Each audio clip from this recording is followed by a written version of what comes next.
Once upon a time, a professor entered the classroom and asked his students to prepare for a surprise test.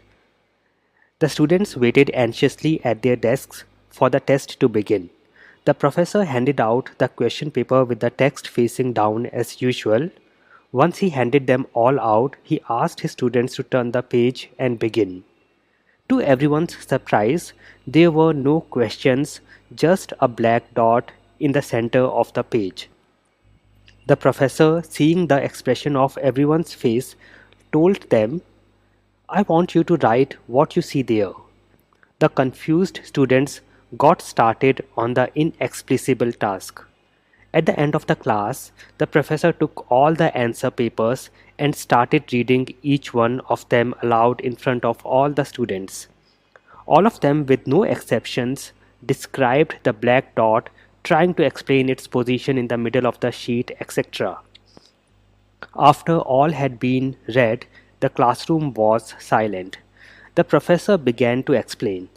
I'm not going to grade you on this. I just wanted to give you something to think about. No one wrote about the white part of the paper.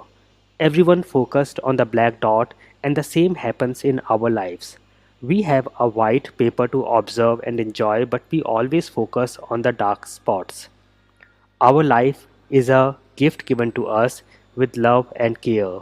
We always have reasons to celebrate nature renewing itself every day, our friends around us, the jobs that provide us livelihood, and miracles we see every day. However, we insist on focusing on the dark spots, the problems in our life, the health issues, the lack of money, the complicated relationships with our family members, the disappointments with friends, etc. The dark spots are very small compared to everything we have in our lives, but they are the ones that pollute our minds.